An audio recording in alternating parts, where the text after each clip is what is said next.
Real sisters talking. Real sisters talking. What do you want to know about? We're talking. Real sisters talking. Real sisters talking. What do you want to know about? We're talking. Real sisters talking. Real sisters talking. What do you want to know about? Hello. Welcome to Real Sisters Talking. I'm Norlinda. I'm Millie. And I'm Ella. And I'm Renee. And we are Real Sisters Talking. Today we are talking about bullying, which is such a horrible thing. Since school has started, I'm sure the bullies have too. Oh, yeah. I thought that a lot of kids deal with bullying. I know I have had some experiences as a child, and Millie, I remember you having an experience when I was young. But you know what? I had that one, but it's one that has stuck with me through my whole life. It wasn't me per se. It was our brother, our oldest brother. And I couldn't have been no more than maybe in the second grade. And he's a little older than me, so he's probably in the third grade. And because he was so dark, his skin was so dark, they threw a rock at him, hit him in his head, and all I could remember is blood gushing down his face. Oh, my. You know, and we tried to run home and get him home, and I remember Mama, washing it out in the tub. But I never will forget that because that really hurt my feelings because they were just picking on him because his skin was dark. Right. And that has stuck with me all through my life. And that was probably one of the worst things that I totally remember. I've had some myself, like girls picking on me, stuff like that. And then I went in the backyard and practiced how to fight so I could fight this girl. I remember that. I was going to learn how to fight because she was always hitting me and stuff. So I said, I'm going to fight this girl. So I had to go at home in the backyard, and I'm like, I'm going to fight like this, and I'm going to fight like that. I remember you practiced that. I practiced it all in the evening. backyard. And then the next day, the girl was bothering me, and I stood up to her, and she never touched me. I never had to fight. And then our father was a minister, so we didn't wear pants when we were younger. Right. And so we always got teased because we wore dresses all the time, but they didn't know that it was because of our religion. They thought, say that. Right. no, we didn't want to say that. No, was because the I used to reason say why. I don't like pants. And that one used to just sneak and wear them over there. Well, they used to say, you think your leg's pretty. Why you always wearing a dress? would just pick on you for that reason. And I remember some girls picking on me, and Ella had to take up for me because they stepped on the back of my shoes on the way home from school. And they stepped on the back of my shoes and broke my shoe, and Ella was taking up for me. She was older than you. She was my age, and she was bullying you. And I had to putting take me up in for a you. position. I had to take up for Ella. This boy was bullying her, and I remember, those little metal lunch boxes. I clunked him upside the head. But the one that I had that we were in a classroom, in a math classroom, and we had a substitute teacher, and the class was so disorderly, and I was trying to be Little Miss Goody Two Shoes, and he asked a question, I raised and answered the question, and the girl came and patted me on the head and was like, "Good doggy." And I just pushed her hand off, and she said, "I'm going to get you after school." And so then I was afraid to leave for school, and I had my little brother with me because he was in kindergarten. I was about in maybe third or fourth grade. And they followed me home, her and her brother. He kneeled down behind me, and she pushed me over. I kind of remember that. Yeah, and it was like horrible. And it's like people just need to let kids understand that nobody is the same. Right. Everybody is different, and it's more kids that are different from each other than they are the same. But, I don't think kids even realize they're bullying because, I work for a school, and you'd be surprised how many kids come back up to the lunch line and say somebody stole my food. They just took it right in front of me. They take their food and eat it, and they do all sorts of things. And all day I'm saying, stop bullying. You a bully. But you know what? I don't really think it's all just kids. I think even in this day and time that adults bully a lot of times. Yeah. Adults do a lot of bullying. Yeah. I mean, people seem to can't they can't get with people are different. And let people And be let who people they be, are. whether it's religion, whether it's people bully people for all sorts of reasons. I think also self-esteem. People have low self-esteem Right. and want to pick on other people and make them look worse than them. You know. Right. And the thing is, they don't want to say anything when somebody is bullying because they're scared they're going to get bullied Now, if they that's don't. true. And they join That's so right true. in with the bullier and laugh at the other person. Yeah, I see it's a lot of commercials out now that says don't watch somebody being bullied. Right. Right. Help them out. Else you're going to be the Right. same. You're the same Right. as the bully if Right. you let Right. it happen. Exactly. And I remember, and I know all of you do too, there was always a girl in your class that bullied everybody. Right. Don't Right. play with her. Don't talk to her. Right. And if you talk to her, then they start on you. Right. Yeah. You know, it's just crazy. That's kind of, especially elementary school, really is kind of hard when you think about it. Yeah, I think it's, so. It's difficult. Even, you're a kid, you're trying to find it just seems like that's the difficultest time. And that's when they group together with the bully because they don't want to be bullied, even though they might have would have been your friend if it hadn't have been for the bully. Right. You know, but they're afraid that to be your friend because they're going to be bullied if they be your friend. And so it is nice now that there are some groups out that are trying to prevent bullying and Because they have taken Make it to awareness. a different level. I mean, Cyberbullying. especially, right, well, I'm saying with the Online. Facebook Yeah. and all this other stuff. People That's commit terrible. suicide because Yes, of people. a lot of kids. They take pictures of you in school and they put it all on the Facebook, and it's a mess. I don't know. And we didn't even have it's to deal another with that. it's Right. another level. It's a whole of nother bullying. level now. Yeah, we didn't have to deal with it, but the bullying I dealt with, I still said, "Mama, my stomach hurt. I don't want to go to school." Right, you did. You did, Ella. You used to always say Yeah, your stomach I hurt. You did. didn't want to go to school. And then when you're that age, then the boys are messing with you, and so Just terrible. our mother used to always say, "They just jealous of you. You better go to school. You fine. You'll be all right." Well, you got to kind of push them on out there, though. Well, then they don't have to. They deal with much more than we deal with Yeah. now. But yeah, I mean, you still got to keep going forward. Yeah, because it doesn't end there. Because my first job I had at Burger Chef, the assistant manager had made a really big mistake, and he told me when the boss came in, I better tell him that I did it. And I told him he was crazy. And I said, I would have said, okay. And then when he came in, I would have said, he did it. He did it. So it's the same bullies that are in school grow up kind Really of big and be bullies. that same personality. Sometimes they don't learn any better. But sometimes people better watch out because the people they bully grow up and get them back. Yeah. And that's it what it'd happened, be too. some harsh repercussions. because you never forget it. Right, because, and I reckon if you're a fat person back in the, they was really getting it. Oh my. So, It was terrible when we was coming. I You couldn't was be a too little dark. chubby, too. it was not that chubby. But when we came up, you couldn't be too dark That's or where the too bullying light. came in with my Right. sisters. There was Ella called me fatty acid. Oh, I apologize. I apologized a long time ago. Okay. Oh my. That's too funny. But now they're But y'all the best of sisters. yeah. And it was harmless. I loved her anyway. I was trying to stop her from eating all my stuff.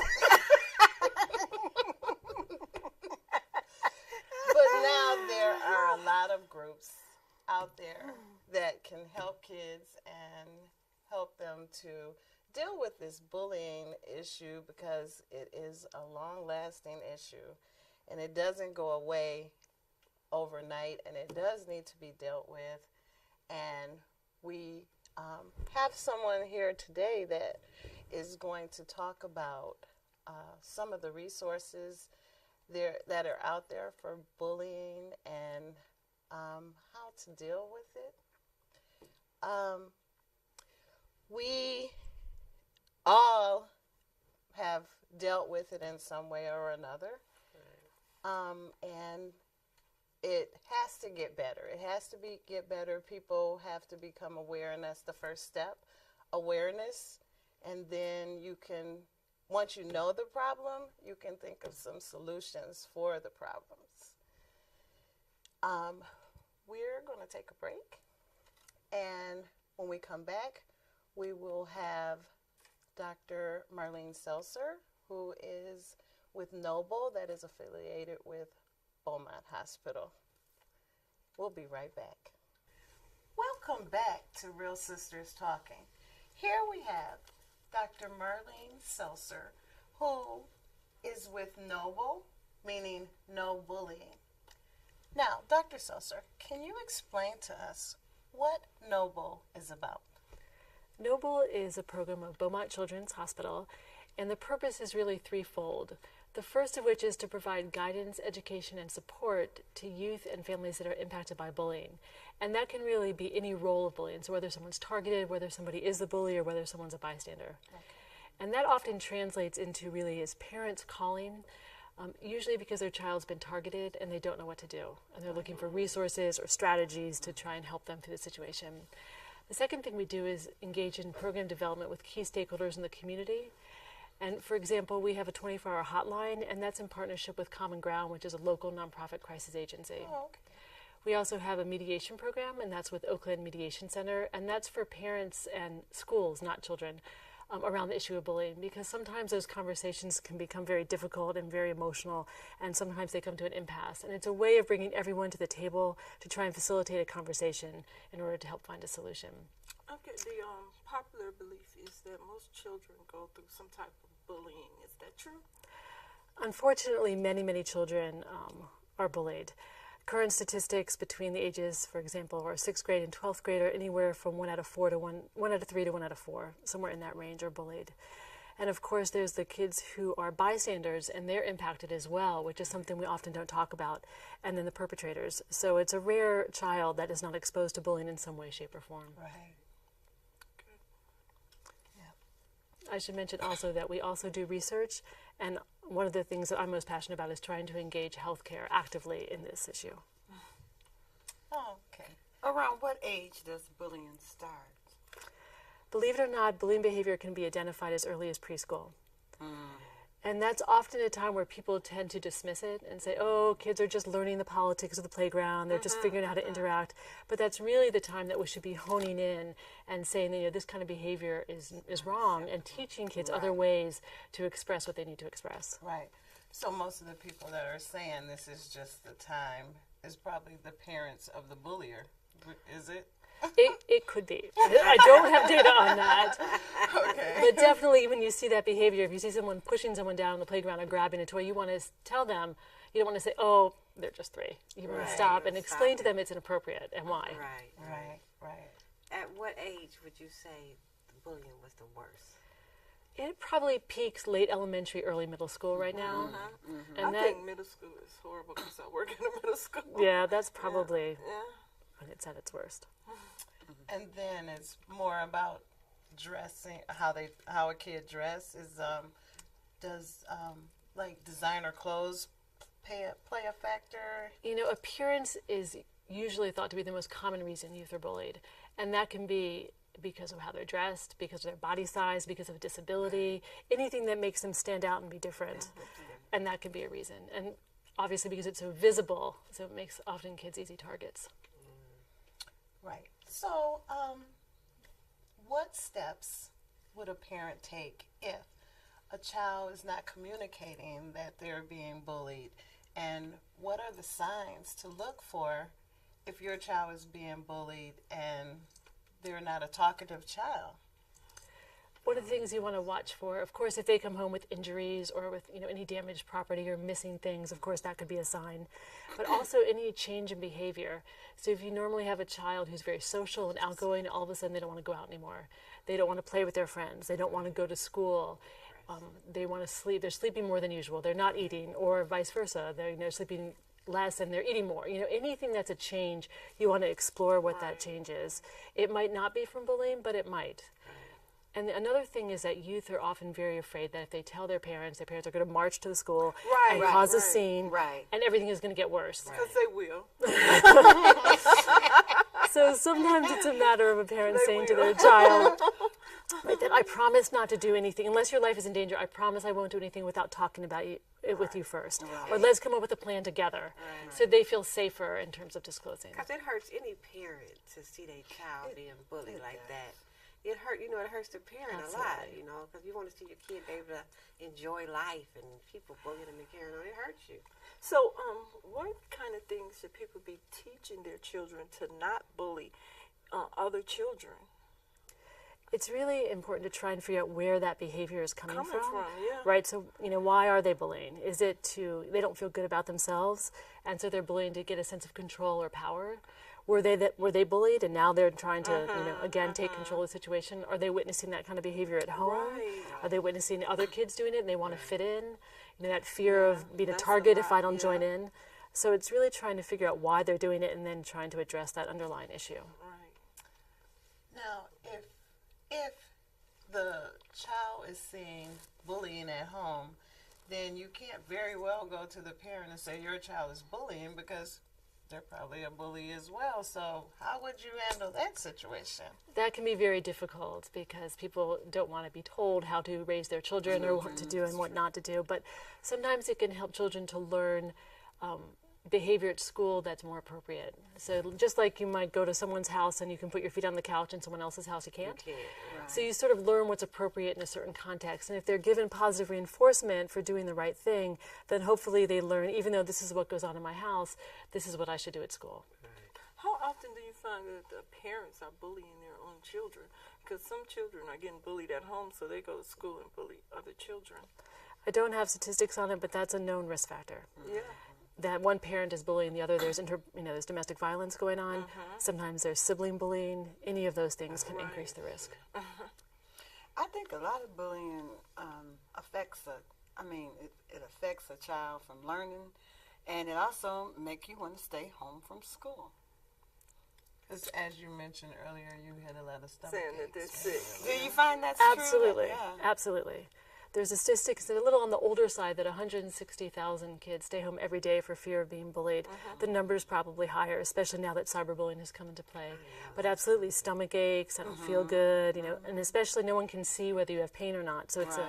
Well, I think I didn't look at it as bullying, but when I was little, I had eczema really bad on the back of my legs, and they would follow me home from school and call me alligator legs and stuff. But I never did not want to go to school because of that. I guess I was stronger, but it really hurt. I would wear tights all the time, and it was really hard going to school with that. Because the kids would really pick on me. And it's a rare person who was bullied or teased who doesn't remember it for the rest of their lives. It's so impactful that you can meet people in their 80s and they can remember it like it was yesterday, what happened to them back in grade school. And you never forget those people that did it either.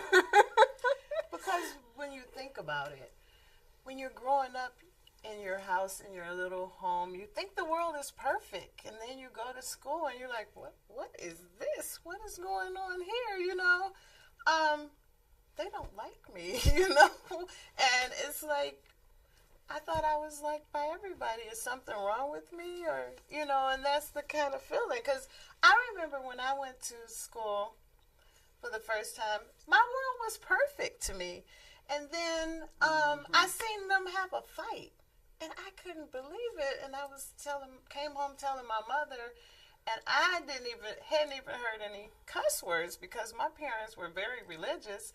And when he said he was going to kick somebody, I thought he said he was going to kick his eyes. My mother kept saying, "Stop saying that." And I was like, "What's the matter? It's just his eyes." So you see, there's a very sheltered life in that area. Yeah, but your world is perfect, and then you go out there and you have to deal with the imperfections of things of people picking on you and stuff. It is like very harsh for a kid to go out there into that world. But we're going to take a small break, and then we're going to come back, and we're going to talk more about the solutions and some avenues of what you can do if your child is being bullied, or maybe if you're being bullied. We'll be back. Welcome back. We are Real Sisters Talking, and we're talking here with Dr. Marlene Seltzer, who is with Nobel, which means no bullying. And we were talking to her about, some of the things that go on with bullying.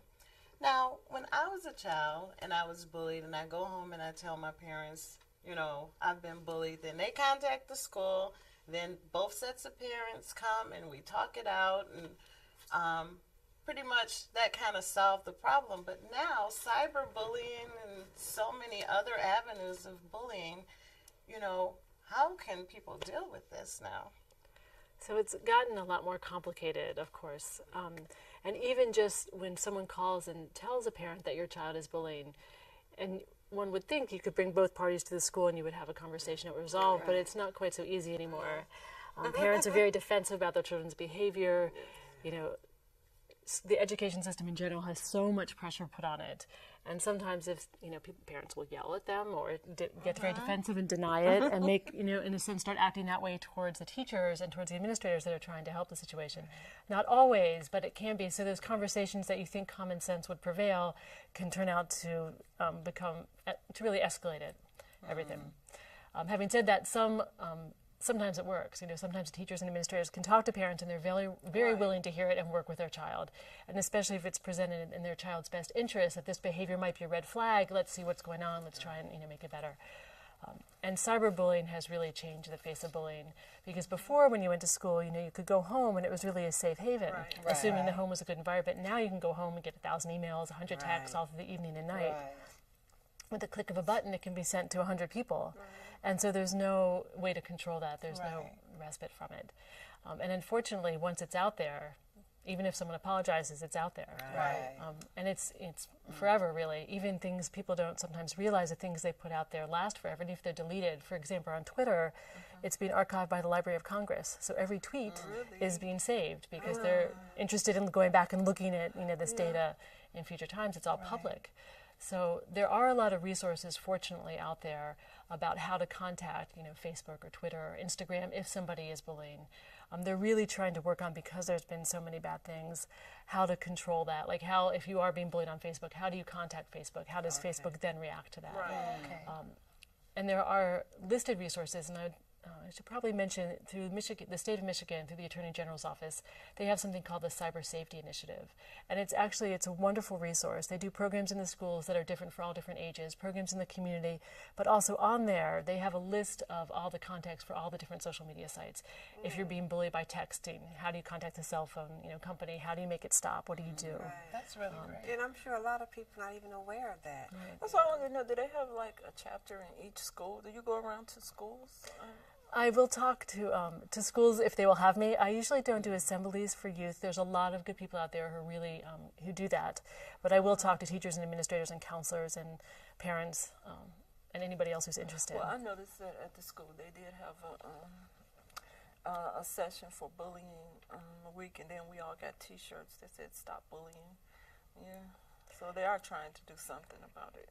And those assemblies, they can be very impactful and very emotional and get people excited, but it really should be followed through with a program, because after the days go by and the weeks go by, it's easy for people to fall back into the same routines. It really has to be a dedicated, ongoing approach. Right. And so, do you have any of those programs? We have a list on our website of the evidence-based programs in schools. And there are people locally who teach or will do training for those. And the ones that really work are the ones that are really comprehensive. So they usually train a small number of people from the school, and then everybody in the entire school gets trained. Whether it's someone who works in the library or the cafeteria or a secretary or a teacher, everybody gets trained.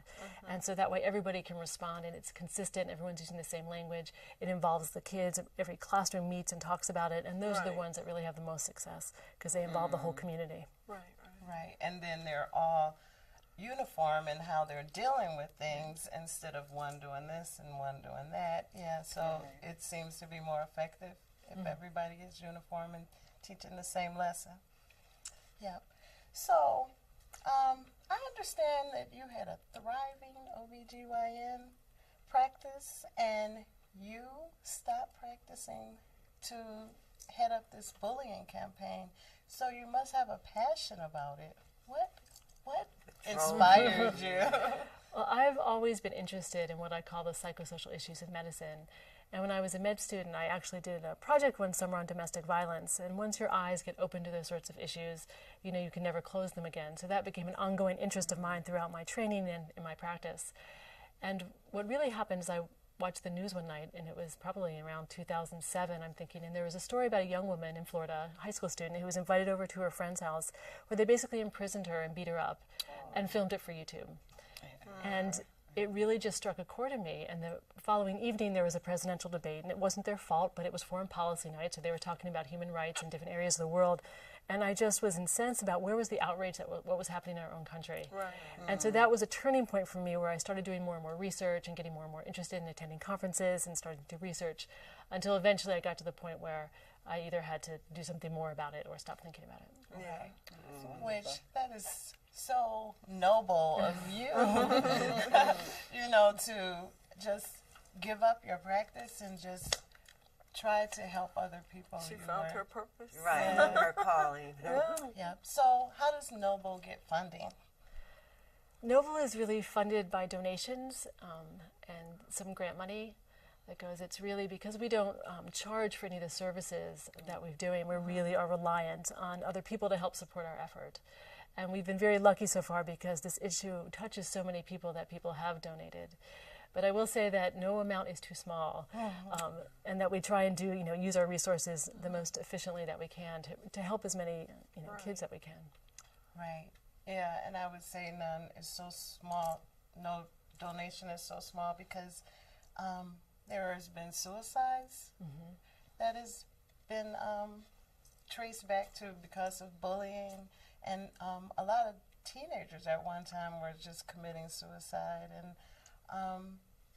it's so sad because they have the whole rest of their life. That was just a little part. If we could just show them how much more life can be, and nobody can tell you your value but yourself, and you are precious. Everyone is so precious. So we thank you for you trying to get out there and help other people. It's like really admirable of you, really. It is, you know. And I wanted to have you on the show today because of it, and because I would like to help you in your endeavors to help others. And if we get the word out there, the first thing is knowing what the problem is, and then we can do something about it. So we are thankful to you. Thankful to you, and the kids are thankful to you. And there are some people, like we laughed about it in the beginning, you know, and what had happened when we were smaller, but we understand that it is a serious. Well, we're laughing now, but we were crying back when it was happening. True. And thank God we didn't grow up with it bothering us in any kind of way. You know what I mean? Because the one with my brother really sort of affected me, because, you know, I'm little, I'm seeing blood and people just throwing rocks at him, and threw his hat on top of a building, he couldn't get it. That stuck with me. I guess it still does really kind of stick with me. You know, even though it wasn't me, but just watching it bothered me. And you were saying during our break that it affects people and they remember it, whether they're 80 and it happened when they were 5, or, you know, it stays with them. We're learning that, you know, we know that it affects their mental well-being, but also their physical health. And there's more and more research showing that it really goes throughout the lifespan. It's not like you turn 25 and all of a sudden those things go away. It affects people's life and how successful they are in relationships and their jobs, you know, their entire lives. Yeah. So it's something that we really need to focus on.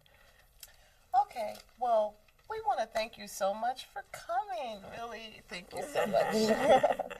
And we are going to put you on the Facebook page, and we're going to try to get more word out there so you can get more funding, so you can keep doing the great job that you're doing. Yeah. Thanks for watching, and we'll see you next time at Real Sisters Talking.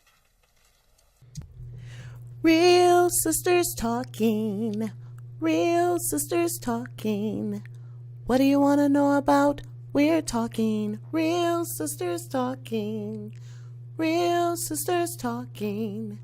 What do you want to know about? We're talking. Real Sisters Talking. Real Sisters Talking. What do you want to know about? We're talking Real Sisters Talking. Real Sisters Talking. What do you want to know about? We're talking.